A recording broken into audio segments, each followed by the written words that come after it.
What's going on, guys? Good morning. Welcome back to United View. I keep thinking it's Monday, but it's not. It's Tuesday. Happy Tuesday. Hope you're all doing very well. We're back for another edition of the Transfer View. It's August the 1st. A new month, more transfer stories, a little bit closer to the beginning of the Premier League season. 2 more pre-season friendlies on the horizon. But the USA USA leg of the pre-season tour is over, complete. But there's still plenty of stuff to get into. So hope you're all doing well. Be sure to smash a like on the like button. Be sure to subscribe. Bottom right-hand corner. Marcel, you're with me this morning once again. How you doing, my friend? Good morning, UV community. Good morning, Owen. I'm good, thank you. Obviously, started a new month, like you just mentioned.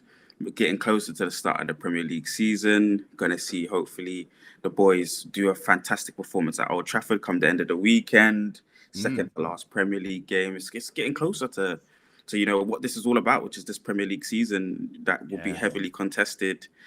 Some new signings on the way in as well. So I'm very, very happy at the moment. I know it's so crazy how quickly it creeps up on you, isn't it? Like it does genuinely feel like yesterday it was FA Cup final at end of the season. What's going to happen? Everyone goes their sort of separate ways, and then Premier League season's now, was it like 2 weeks, something like that? 2 weeks away.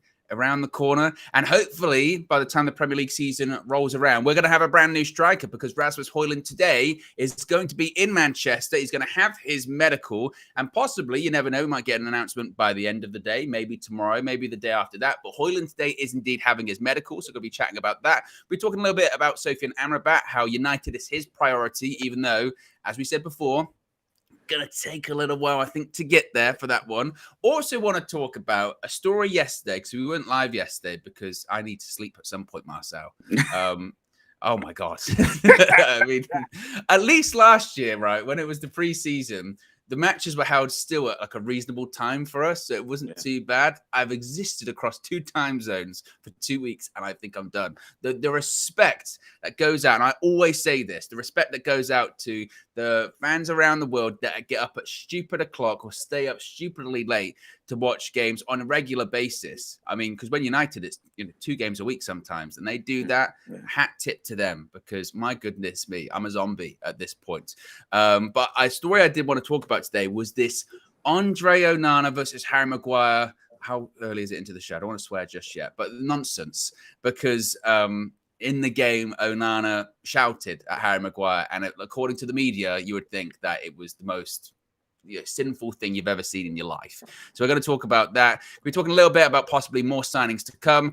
And in addition to that, Donny van de Beek was linked to a move to Real Sociedad, but it looks like he's not going there. So plenty to get into this morning as well. Be sure to click the like button. Let's start off talking, as I mentioned, about the big story this morning, which is Rasmus Hojlund to Manchester United. Of course, we got the here we go towards the end of last week, and now he's having his medical today. David Ornstein from The Athletic is reporting that Rasmus Hojlund will travel to Manchester today to undergo his medical ahead of completing his proposed transfer from Atalanta to Manchester United. Once again, a reminder on that fee. It's 75 million euros plus a 10 million euros fee, which is agreed between the clubs and personal terms on a 5+1 year contract. It's also been reported by The Telegraph this morning too that Hojlund is due in Manchester today to start his medical and finalize his Manchester United move.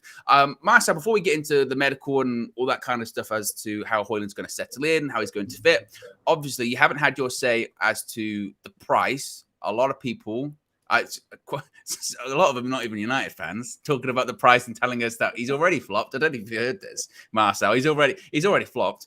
What were your thoughts on the price? 75 million euros plus 10 million, which is I think it's something like 64 million pounds plus 8 million pounds. What do you say about the price? Is it more than you expected? Does it really matter if he's successful? What do you think? Good point though. If he's successful, it doesn't matter. I mean, the success brings lots of finances from other means, so I guess it would be well justified. But I do think that's a little bit expensive. Around 70 million pounds, is very expensive. 64. But plus the add-ons would make it in around the 70 region. But I agree with you. 64 is the original outlook of it. I think those add-ons would be due to obviously certain targets being reached, which would be quite difficult to reach, I'm assuming. But I just think it's something where we're paying for more potential than the actual ability, according to what his stats have been. But the potential is very high. He looks like a one of those players that could be, he's got the breakthrough runs like Haaland, but also got a little bit of the technical play like Harry Kane, a little bit. So I think he's somebody that could potentially be a top player. If Ten Hag wants him, he's going to be able to find a way to utilize him in the team. So we've got good foundations for the justification of this price. It fits into the system exactly how our manager wants and has a lot of abilities. So the price is a bit expensive, but the potential is there. The potential is there, Owen, in abundance. And if we can get him scoring and firing straight away, which I think will be difficult, but if Martial ends up staying, you got somebody that can share the position with him and keep Rashi out on the wide left area, or share the position with Rashi as well, then there's things that can work and give him time to bed into the team. I think it's going to be a success, though, to be honest with you. I think the Haaland thing, because I've seen this too, and this isn't even really just a social media thing. I've seen this in terms of major broadcasters. I think it's a force.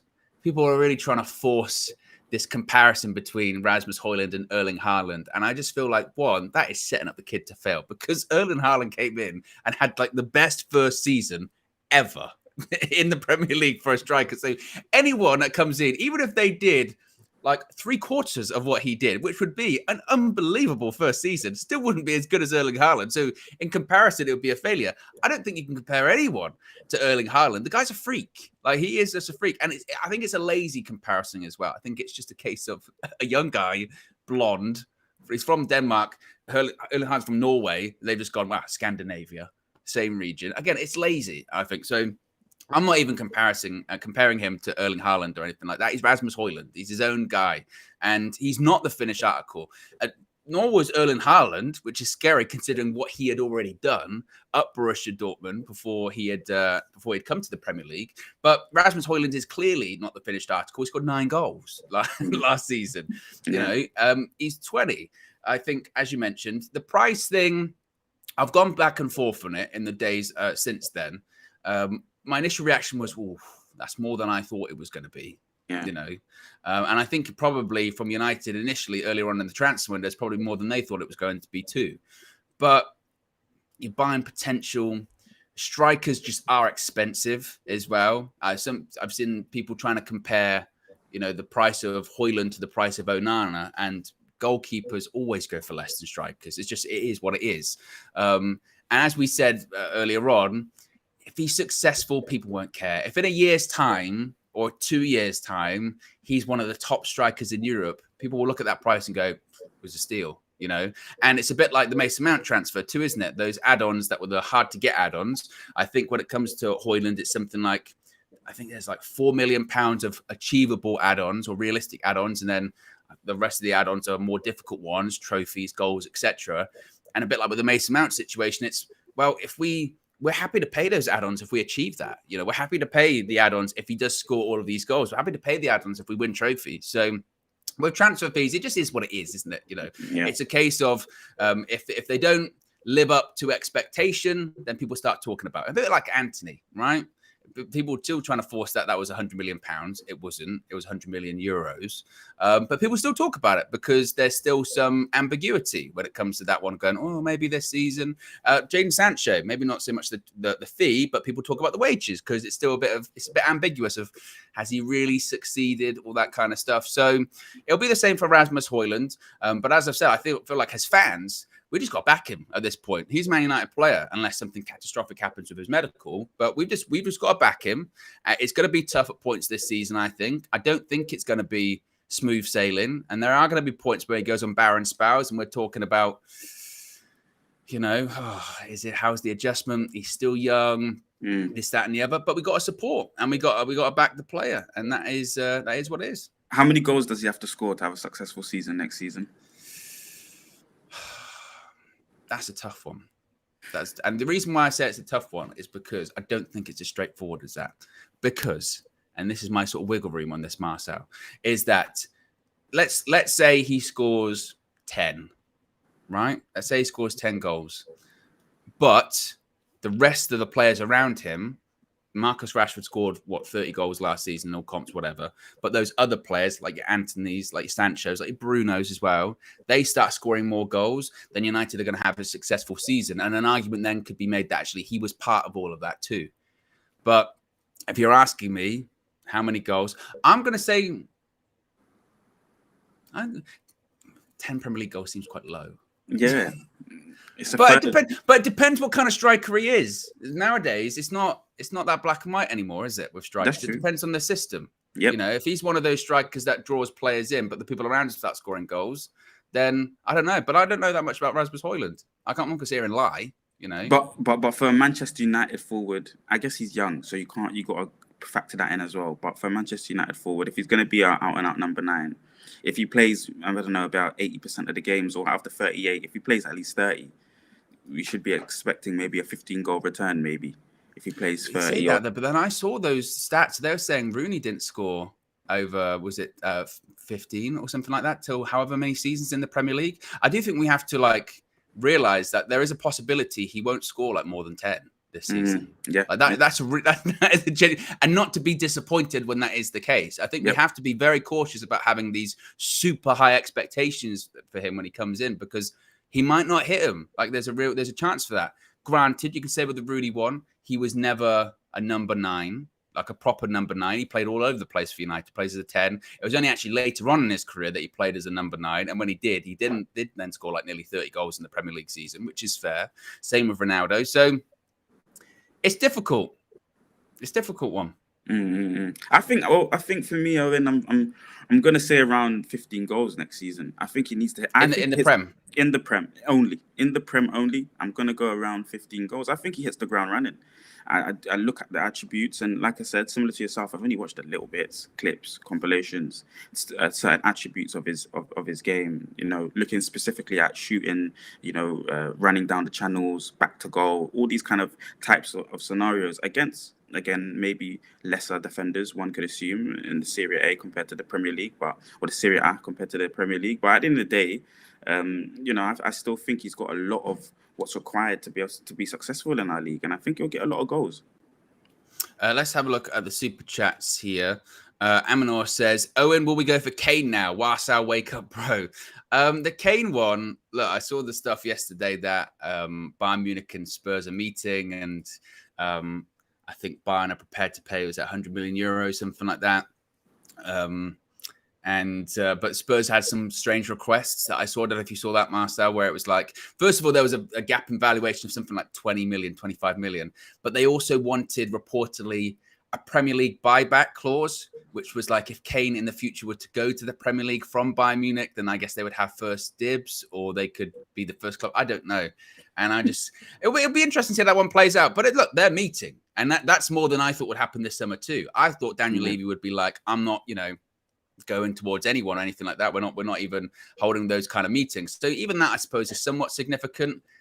There is still the conspiracy theorists. I don't know if you're into this, Marcel, where people are saying, well, United are just waiting for an offer to be accepted from Bayern Munich for Harry Kane. And then maybe, just maybe they might just sort of go, well, if you're willing to pay this, we're willing to pay it as well, and kind of force it. Is there any hope in that? Is your dream still alive? So the dream will always be still alive for me and Harry Kane. World-class player, one of the best players in the league. I think, I still would like to dream that he comes and he goes through the Old Trafford doors and changes the dynamic of our club in terms of the forward line. It's not going to happen, though. I do think there's a little bit in me that it's not going to happen. But, if we got rid of Harry Maguire for 20 million, we would have maybe had the funds here and there already now to pay for Harry Maguire, for Harry Kane, sorry. So, I don't know how to look at it, but it's looking like it won't happen. And to be honest with you, over the recent years, we've been it's been Cavani, Val, Lukaku. All these players are 30 plus. This is the first time we're getting a young, hungry forward. Something that everyone was talking about before that they really wanted. So people should be really happy about this signing. Even the price, again, it shouldn't be too much of an issue. It means that we've got a little bit of funds that we would have allocated for Harry Kane, maybe for another player, and we maybe end up seeing 4, 5, 6 players coming in this season. My hope is just, if Harry Kane does go to Bayern Munich, I just hope that it isn't revisionist history once we get into the season and people start to talk like there was a chance we could get Harry Kane, because there isn't really, is there? There isn't, and then people do need to realize that, because I saw that was a a weird narrative that came up when the Here We Go for Hojlund was announced the other day, which was, if we just spent 25 million more, we would have got Harry Kane. And it's like, but we couldn't.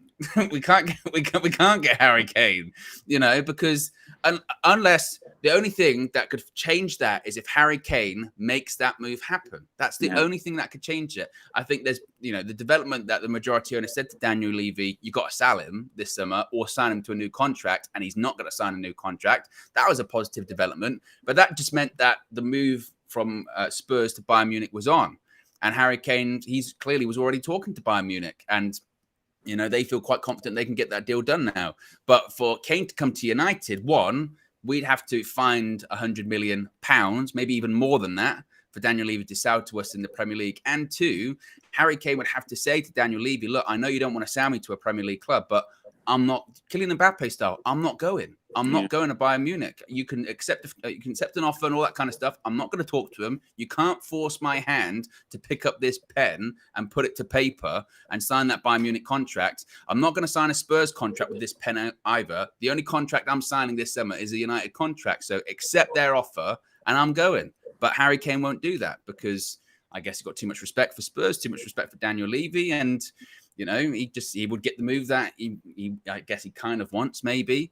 And it'll be interesting to see if he does go there, how long his contract is at Bayern Munich too, and you never know, it might not work out. Maybe a year later he goes back to the Premier League and then Spurs get him on another long contract. And they're like, we got him. It was just a loan, all that kind of stuff. What's his ambition like though, Owen? Honestly, I don't think he would enjoy it out in Germany. It's a guaranteed win at Bayern Munich. And then in the Premier League, you're not winning anything with Spurs. Anything. Not even cup competitions. You're not winning anything at Spurs. You need to come to a top side. Manchester United just seems like the perfect fit for Harry Kane right now. So I can't believe that we wouldn't get him. Obviously, I'll keep to our bet. If we don't get him through the door, I'll keep to our bet. I'm a man of my word, so we'll keep to that. But at the end of the day, he should be at the club. It was the perfect scenario. I think I'd made an early call, but it made the most sense. Harry Kane makes the most sense in a Manchester United shirt. The best player in the league. It should be a Manchester United player at this point. So unfortunate that we don't get it, but within the Glazonomics, we've still managed to get a very good striker, I think, potentially anyway. Yeah, I mean, like I said, you never know what can happen. There's still a month left of the window, and maybe again, once a deal is it like agreed or fees agreed between Bayern and Spurs, maybe United try something. But I do think United did make the right move. We're very, very, very early on. Those initial conversations, they realised, no, this isn't going to happen, or at the very least, we can't waste that much time on a maybe. We did that last year with Frankie de Jong, and we got to move on. And I do think United made the right call when it came to that too. Lil Yo with a super chat says the Glazers have a credit card on standby. Kane with the eyes emoji. Oh, don't start the eyes, not the eyes emoji. David T with the super chat says people make a big deal about Hojlund's goal rate. He had 9, while their highest scorer had 13. Our midfield is better and will make more chances. Well, that's what they say, isn't it? As well, when you play with better players surrounding you, your levels will go up too, and it's true. We'll have, you would hope, certainly more chances would be created for him. Last year, people like Bruno Fernandes, I think he even said himself he wasn't happy with his numbers, not just in terms of goals scored, but also assists, because if you're playing with a good striker, your assist should just be flying up. You just make chances for him, and they'll be putting them away. So I guess his hope would be actually, if I'm putting making the chances for this player, they'll score goals and my assists will go up. I mean, let's be honest also as well, Marcel, the bar is so low when it comes to strikers at United over the last year. Just think about the position that we've been in for the last 12 months. We had 2 strikers last preseason, right? One wasn't on the preseason for whatever reason. The other was Anthony Martial. He'd just come back from Sevilla. Martial didn't play a full game all season. We were in 4 cup competitions right until the very end of the season as well, and he still didn't play 90 minutes. The other striker, Ronaldo, he left. He did an interview with Piers Morgan in November, and he left. We then replaced him with a guy who was on loan from Burnley to Besiktas. We bought out that loan, and he came in. He didn't score a goal in the Premier League. It was only in other competitions. I think there was 2 of them, right? So if Hojlund comes in, right, all he's got to do is score more than 2 goals in all competitions, or actually scrap that, score a goal, 1 in the Premier League, and also just be available and be able to play more than 90 minutes. for one game in the season, then he's already surpassed what we had last season as a recognized number 9 striker. That's the thing too. The bar is so low when it comes to our striking situation. He will be better than that. He will absolutely be better than that. So there you go. Let's move on and talk about Sofyan Amrabat as well, because reportedly his priority is Manchester United.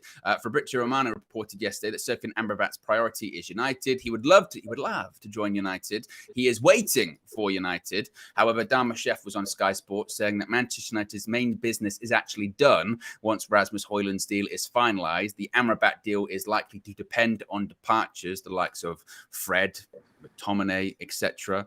However, reports from Italy are suggesting that United are continuing to push on with the deal, saying that Manchester United are pressing to sign Sofyan Amrabat for 25 million euros, whereas Fiorentina originally wanted 30. Fiorentina would accept 25 plus bonuses, also known as add-ons. So, when do you think the Amrabat one could be done, if indeed it is done? Are you concerned about moving players on, or do you still think we will this summer?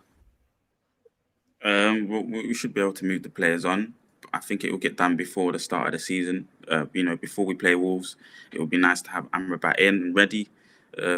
I feel like he's a top professional, so he'll be ready to play as soon as he comes in and he's bought and purchased, medical sorted. He'll be ready to start with the club. Obviously, Ten Hag always beds in his players and make sure that they get the minutes under their belt and ready to play. So we won't see him feature straight away, but I'm really, really positive about this player. I think, he completes the midfield. The midfield is complete once you have enough security in that defensive line and a couple specialists there to be able to play in the 6 area. I think, the positive, the signs, the early signs, the desire to want to play for Manchester United.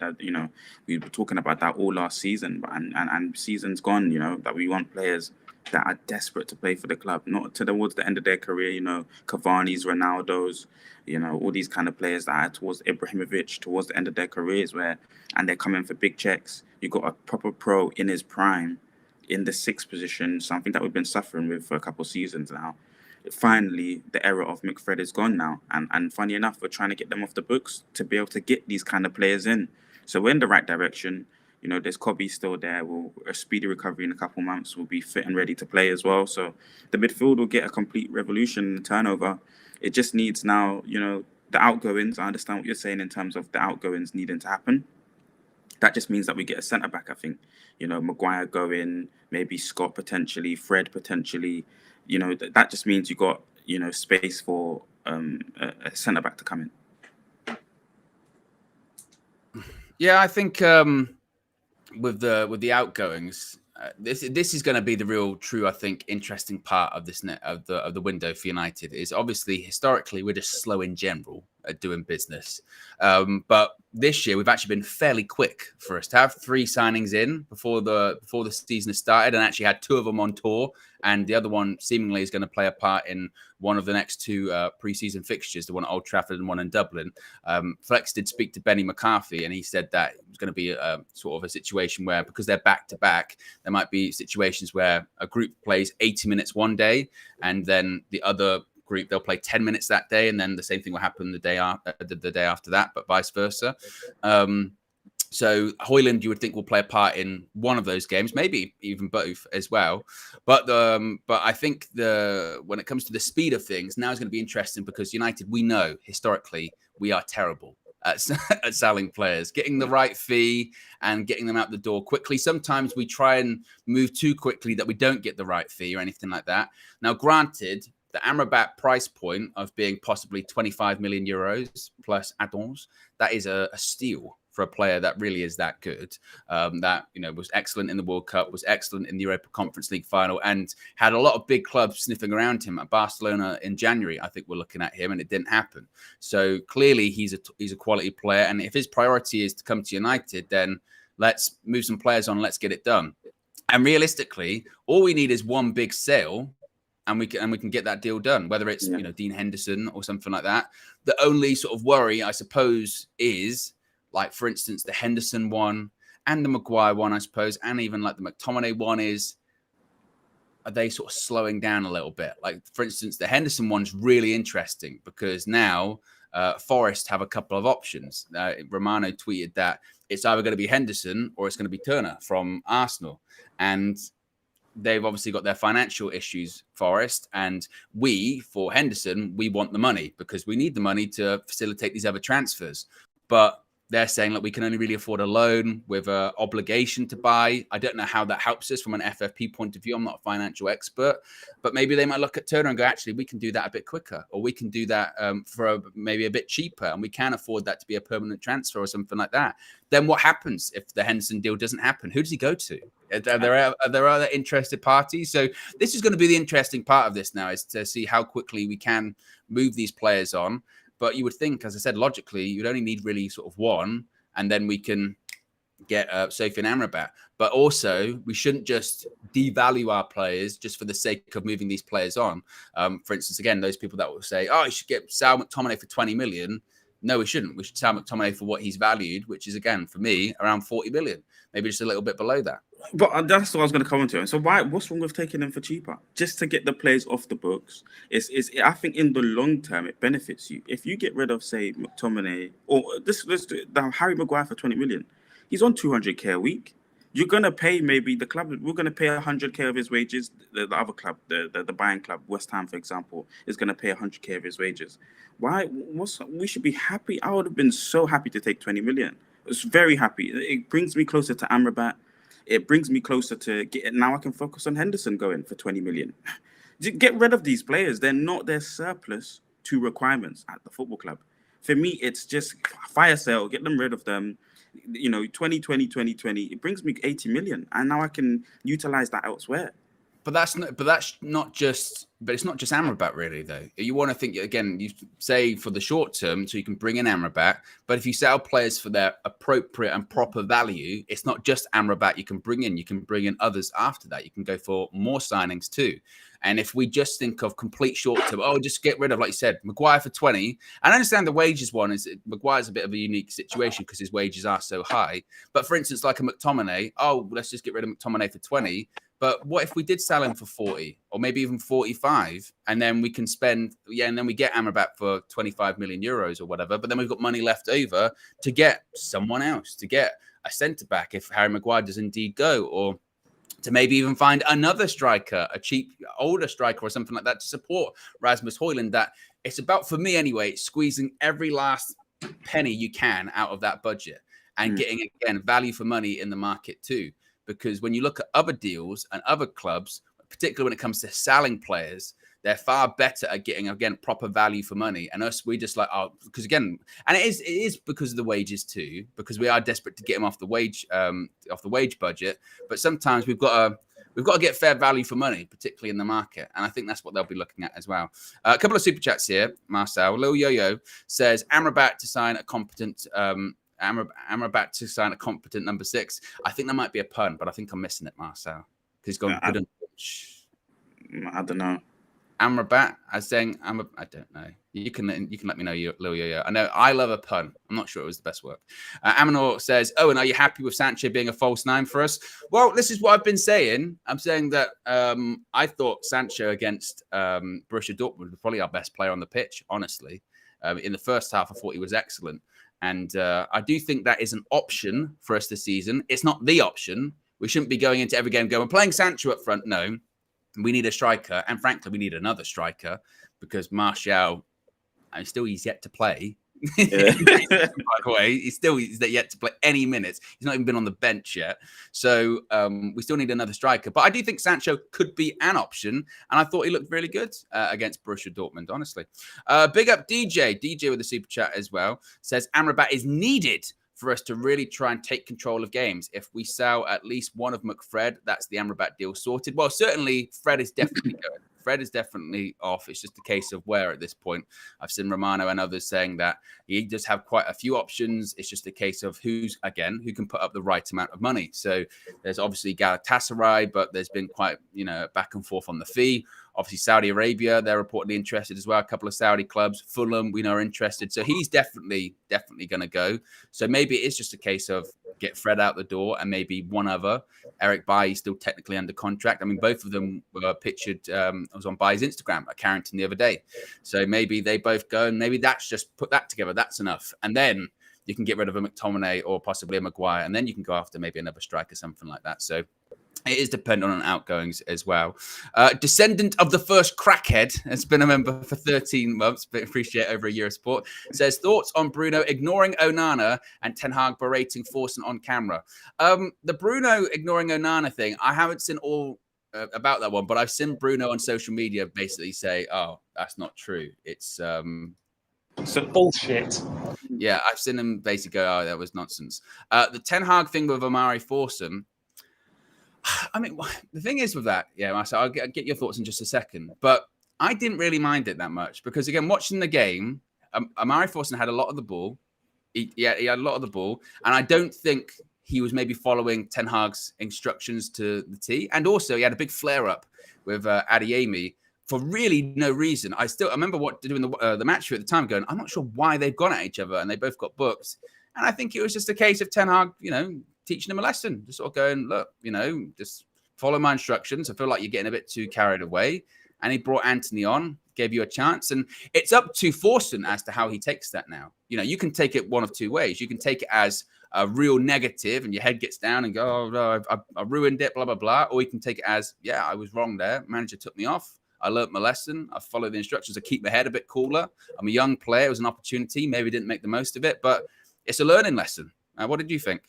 So I think he did make the most of it, just not in the right. Like a lot of top players, the Roy Keanes, they get red cards. They get a lot of red cards. They got a lot of a fiery kind of personality, and that's what Forsen kind of strikes me as. He doesn't look even phased. He's playing around a lot of pros, a lot of top pros. He's playing around, and he doesn't look phased.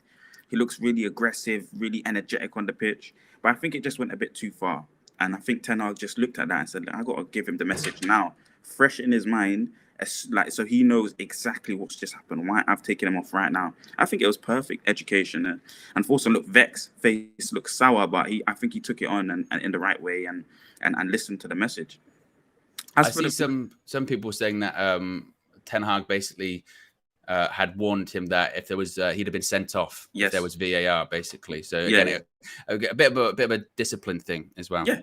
And in the post-match, he had obviously Ten Hag obviously alluded to that fact that it's potential red card. You need to be able to control your temperament. But he'd also said that he had played well, and I'd agree with that. I think Forsen did play well.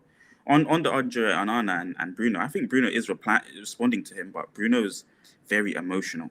So his body language might be turned to you, but he did respond. I think it looked like to me that he did respond.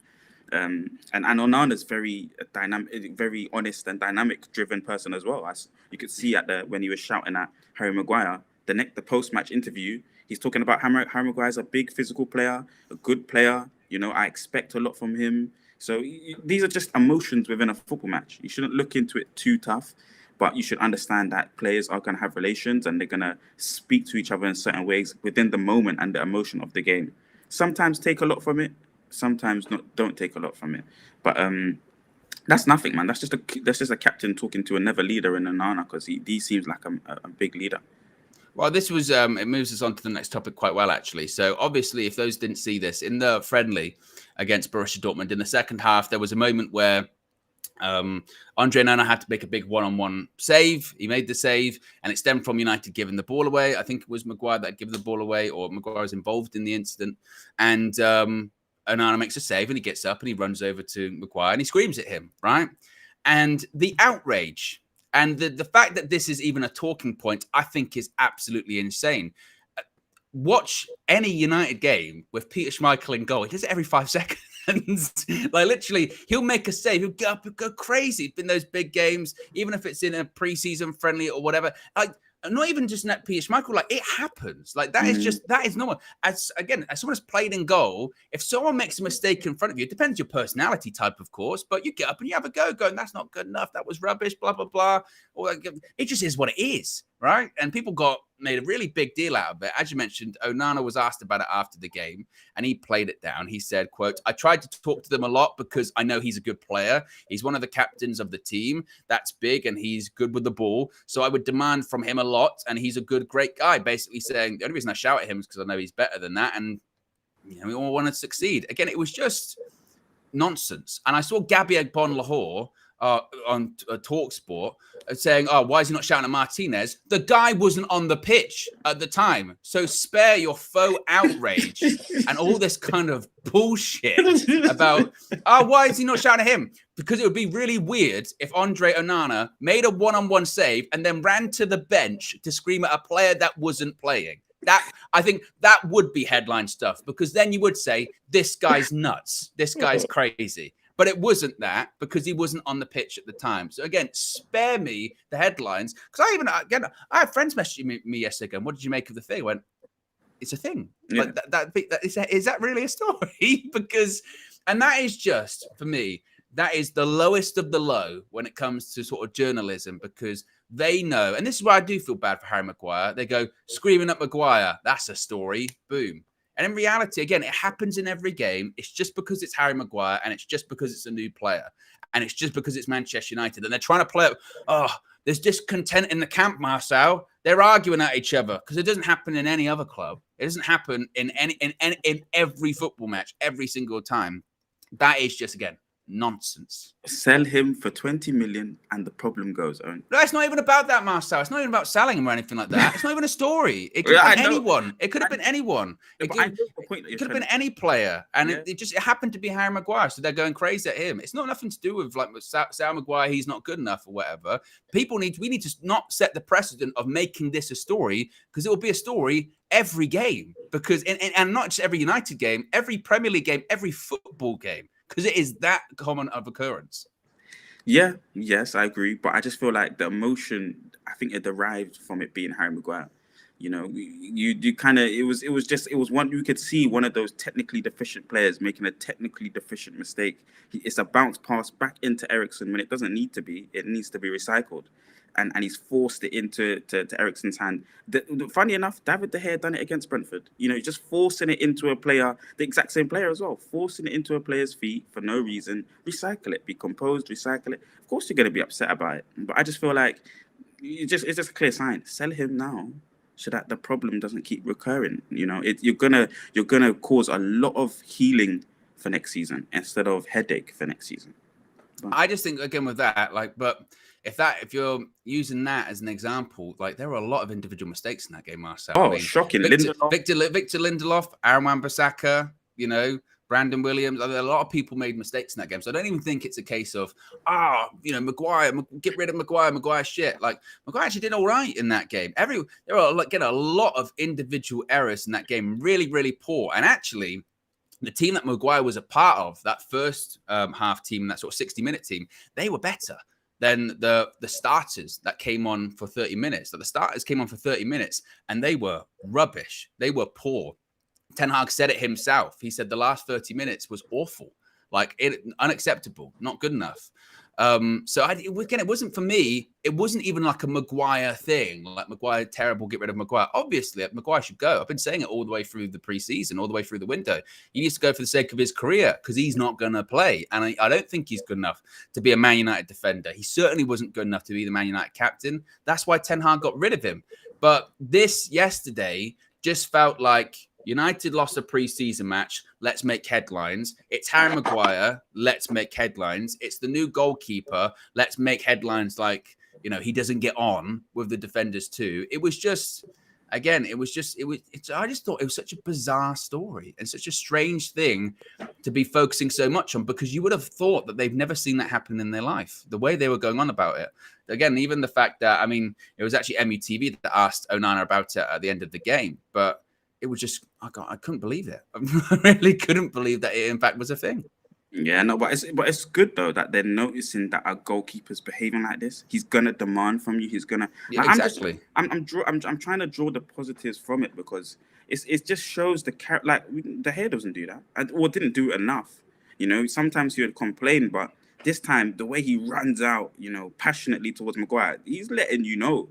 our goalkeeper's really letting you know what you need to be doing. And for me, this is just a beautiful sign. Finally got the right kind of goalkeeper with the right kind of attitude for the club. Again, I thought it was crazy. What did you think about it in the chat? Let us know as well. DJ says pundits always trying to stir up the pot. It did just feel like yesterday was a slow news day for United, so maybe it was just let's talk about that. I don't know. I thought it was nuts. If you haven't already, click the like button. Be sure to subscribe as well. Bottom right hand corner. How many likes we currently on? We got nearly 1,600 people watching. 231 Marcel. 41 minutes past the hour. I mean, the Marcel maths is times it by 10. So we should technically be at 410 likes right now, according to the Marcel maths. So yeah, we've got to up those numbers. We've got to pump up those numbers, and yes, hopefully get to the 400 range. Maybe last 20 minutes, we can get to 500, 600. That's the kind of numbers that we're looking for. Fat Thor says, "Owen, is that a Transformer shirt?" No, it's not. That's not It's a spaceman. I can't see that. It's a spaceman. It's not a Transformer shirt. I don't even really like Transformers. I watched the first early ones, but the later ones I didn't watch. They started doing it. You know when they just overdo it? It's a bit like the Fast and Furious. It's not like 25 now. Fast and Furious. I used to maybe watch the cartoons when I was younger. That was about it on Fox Kids. You know, that was about it. It wasn't again not really my thing. Let's move on. Talk about more United signings, because Samuel Luckhurst from the Manchester Evening News has said that Manchester United are open to making further additions to their squad as they finalise the signing of Rasmus Hojlund. So my question to you is, Marcel, what positions do we need to be looking for realistically if we're to make more signings? What positions should we be looking for this summer? Wow, that's a really good. And so we've got 3 confirmed. Yeah. Are you going to say, I would like to get 5. I originally said 5. So Amrabat would have been a CDM 1. Does that count? Can I use that as one? A midfielder? Yes. Yeah. And then I would say, because we've got the forward, I would say a centre back. I would like one more centre back.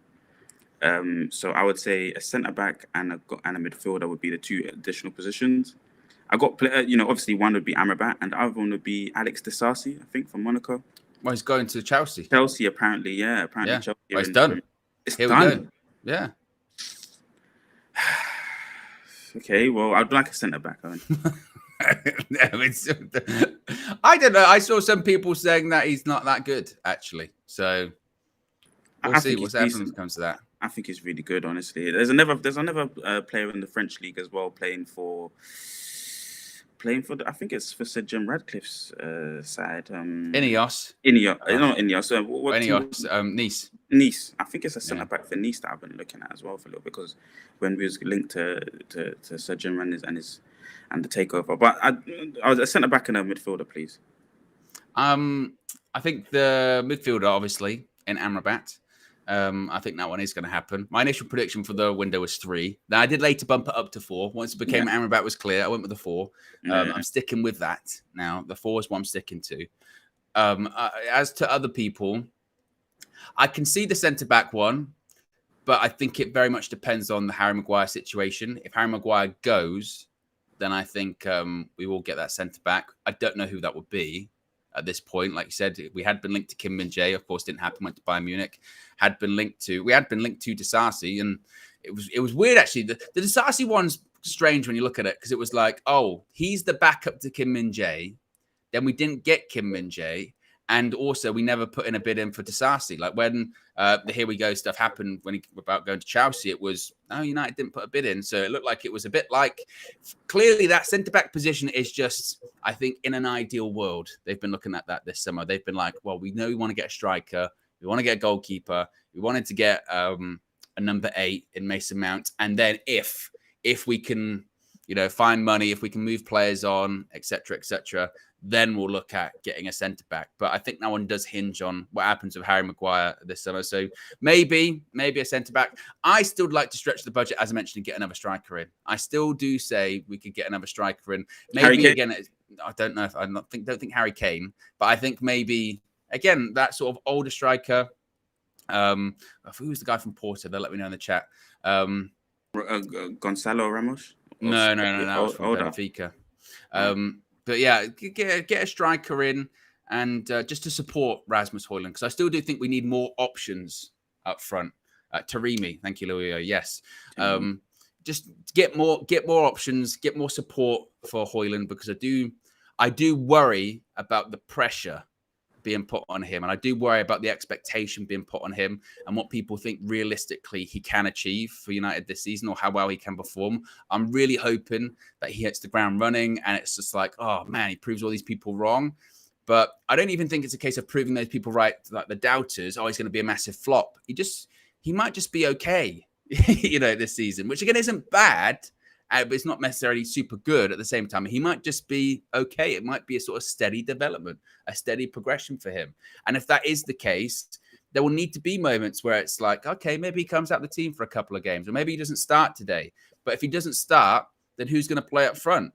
Is it going to be Martial if he's available? Who even knows? I don't want to really be looking at a situation where we're like, oh, we're going to play Rashford up front, because as we've seen, he can do a job 45 minutes or 90 minutes there, but it's not the most effective Marcus Rashford you're going to see. At this stage, I'd much rather have Jadon Sancho as the false nine, if that's going to be an option.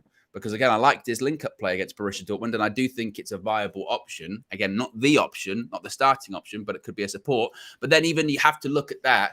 We've got a wide player that we've converted into a false nine. So we then, that's an indication that he needs more support. Yeah. And when you go back to right at the beginning of the window, the plan was to always sign Hojlund, but it was also to sign an experienced striker plus Hojlund, and Hojlund was going to learn off that striker.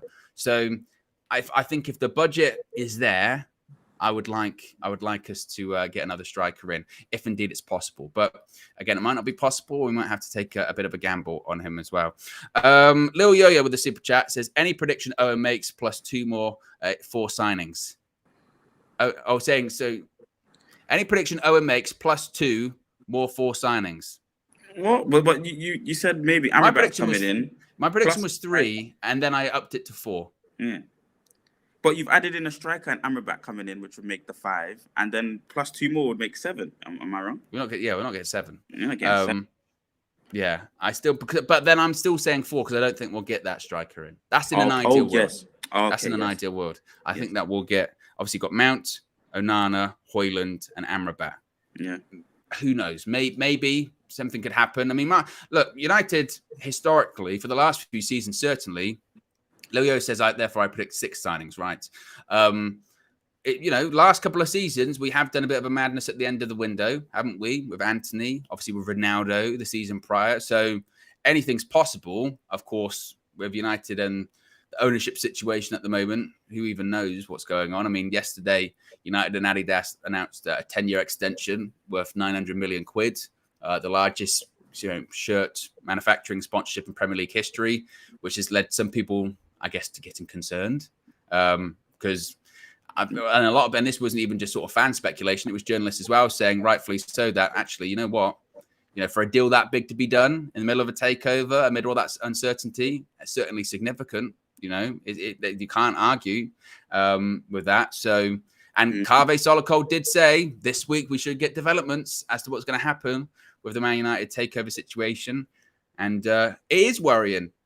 The worrying thing with all of that is, Marcel, is the sheer silence, because silence is deafening, really. Yeah. And I know it's a secretive process, and it has been a really secretive process, and non-disclosure agreements and all that kind of stuff. But if this were a murder mystery, you would say, I tell you what, some of the signs have been there at the moment. Again, the silence, the new sponsorship deal, the fact that, was it a couple of weeks ago, widely reported the Glazers are going to be in charge by the time the season starts, which is accurate. 2 weeks' time, they're still going to be in charge. The fact that, I do have those reports of Sheikh Jassim saying, well, I haven't heard anything, for a while since I put in that bid. I still haven't heard all that much. So it is worrying. You can't argue. It's concerning. Well, what can we say? Takeovers do take some time. I just don't think the fans take some time, Marcel. I could have had a child in this time. Well, not you specifically, but yeah, some of your. Well, obviously, that would have been challenging for me. I'd have broken some rules of physics for that to happen. Maybe of how long it's taking, I can figure out a way. You know what I mean? Of how long it's taken. But yeah, so and I do understand that, but come on, the fans just won't let this happen. I think we'll be as powerful and as loud as possible as long as possible, until they leave the club. I think they've been killing this club for years now. So I don't think it would be allowed to transpire. We just have to, like I was saying last season, the most beautiful thing about this is them leaving. So I don't care how long it takes. I'm gonna stay true to that. And I have to stay true to that. I'm not worried about how long it takes, guys. I just know in my heart that they have to go. We can't suffer this much longer. We won't be able to keep up with the rest of the league in 3 or 4 years' time if it's still the Glazers. So we'll be passionate. We'll be as loud as we can. We'll continue to push that kind of voice that they need to leave, and that they're killing the club. Yeah, like I said, nothing surprises me with this takeover thing now. Nothing. And whenever there's any news about things imminent, remember they said it would be done by Easter, Marcel. Yeah, I know. Easter. We're in August. we're in we're in the latter stages of summer now, really. So who knows what twist and turn this will take? Honestly, nonsense. Let's move on finally and talk about Donny van de Beek, because it was rumored he was going to be going to Real Sociedad, but he's not. It's been reported by outlets in Spain suggesting that Donny van de Beek will not be signing for Real Sociedad. The terms of the move had reportedly been a loan with an option to buy, or maybe an obligation to buy, but it looks like he's not going there. Still looks like he's probably going to leave United this summer. I saw Romano said yesterday it was like 80 to 90% likely that he was going to go. Do you think there's any chance Donny could stay and play a part this season? I would. So for me personally, it would be nice for him too, but I don't think he will. I think he's had a long enough time to show his level, and if he's good enough, he hasn't shown that in abundance. And unfortunately, that means he has to go. I would like him to be moved on. He's another one of those players that need to get moved on fast for me. If we're really serious about getting in 5, potentially 6, little yo, I think we're saying, we need to get rid of these players quick and fast. And for me, he's one of those that's not surplus to requirements right now. And I do believe, like a lot of us were saying at the beginning when he first came, when we get to phase 4 of Ten Hag ball, for example, he would be one of those key components and make a lot of sense, because we're dominating the ball. Majority of the games played in the opposition's half. Yes, now we've got the goalkeeper, so that will start to happen. But you need people to be able to move and find spaces in small spaces. You need people to be selfless and work and create angles for other players. Donny does this. He's very key when you have a lot of possession and you're operating mainly in the second and third phase of the pitch. But right now, in terms of cardiovascular, in terms of strength and endurance, in terms of the physical side of the game, similar to Eriksen, he's just not good enough. And then he doesn't even get on the ball or demand the ball enough. So unfortunately, you can't play. I think when it comes to Donny, what I will say is last couple of games in pre-season, I think he's actually done pretty well. I thought he did well against Real Madrid, came on, looked lively. I thought he did well in that first group of players in the first half against Dortmund. I still think he probably needs to go. Again, I think you look at how detrimental, let's be honest, how detrimental United have been for his career. It's awful. I mean, it's been awful for him, really. Yeah. He's really stifled his development, stifled opportunities to play major international tournaments. He's still behind a lot of the midfielders that are there in Casemiro, Eriksen, Mount, now Kobbie Mainoo as well. Even as the 10, with the 10 option, if you're saying, he's just number 10, which he's not, but if you're saying he's just a 10, then he's definitely behind Bruno Fernandes, and Bruno plays every single game as well. Yeah. So his options are very limited. So he still doesn't need to go this summer. And as you say, if we want to look at possible other options, we've got to sell him and get a decent price. I don't think he'd go for a particularly high price, honestly, because frankly, we've devalued him so much during his time at United. So he won't even go for a super high price. I felt that a move to La Liga would be perfect for him, really. A bit less physical, a bit more technical, and he's a good technical player as well. So, it's a shame for him, certainly, that deal's not going to happen to Sociedad, but I still do think he is going to go this summer as well. Just a bit of breaking news this morning as well. It's been reported by the Manchester Evening News that Aston Villa are interested in signing Matty Kovar permanently. However, Manchester United are working on loaning him to a championship club. Any chance, Marcel, that Kovar could leave to a Premier League club, or would you not be having that? Let him go. Let him go. Haven't seen really? Enough. Yeah, let him go. Haven't seen enough to say that he's going to surpass Andre Onana for God knows how long. Does he have to though? Yes. If we're gonna keep him at that age, and you want his potential to be really, really high. Andre Onana's going to be here for many a year now, and if you haven't already, stood out and showed me the attributes required to get his marker and his level down, then go on loans, go sell him, because right now we're juggling in terms of finances. Make the sell. I muted myself. I wouldn't want to sell Takeover. I've been saying, for me, I think we should keep him. He should be the number 2 for Andre Onana this season. I think that he's definitely got the capability to do so. Last year, he was out on loan at Sparta Prague, won the league, and I saw him play a couple of times in pre-season. Was impressed. Obviously, he's not going to surpass Andre Onana now, but he's still young, and he can still be the option. For all the talk about us looking for Suzuki and this sort of young second goalkeeper, we've got one. We've already got one. Why are we making it too difficult for ourselves?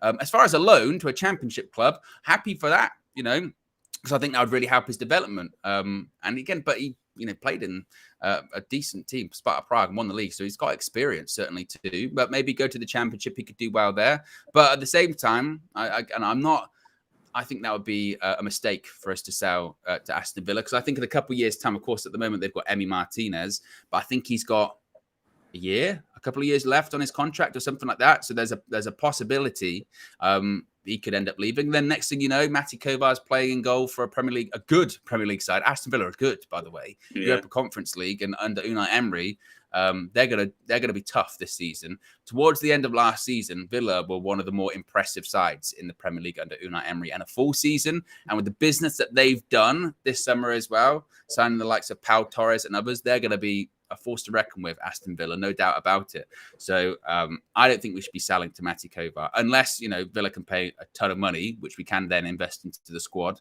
But I'm not sure that would be the right move for us. I still do think that Kovar can have a part to play in the squad this season, but a loan out to a championship club might be good as well. But there you go, guys. Be sure to smash a like on the like button. Let me just double check, and we'll caught up when it comes to the super chats and all that kind of stuff too. I think I am. Lots of people talking myself about my clearly impending pregnancy. The worst thing is now, is people are going to say, "Oh, I just look pregnant." Yeah, I'm not actually pregnant. It's just we need to get a baby Owen emoji. Yeah, it's just people will actually think it's true. They'll go, oh, seriously, and I go, no, it's just, it's been a heavy preseason. I've been existing across 2 time zones, a lot of late night takeaways. That's just kind of the situation as it is. Pregnancy belly. Yeah. It's one of those situations. It'll work it off. I've got to have my own preseason. Maybe I'll join Marcel and I'll go on his shuttle runs. Yeah, and I'll be running up the hill and then rolling all the way down as I inevitably pass out. So yes, guys, also there has been some other content coming from the USA that's been put up over the last couple of days. You can watch Flex and KG, watch the big boxing fight in Vegas over the weekend. That's a lot of fun. And also there is, I believe, the San Diego, California vlog with Flex, KG and Josh. That's currently up live on the channel right now. So if you haven't already, be sure to check that out as well. But another day done, another transfer view done. And obviously, if we get any announcement regarding Rasmus Hojlund, we'll be back. And I'll be live to discuss it. We're out of it. Have a good one, and I'll speak to you again very soon. Peace.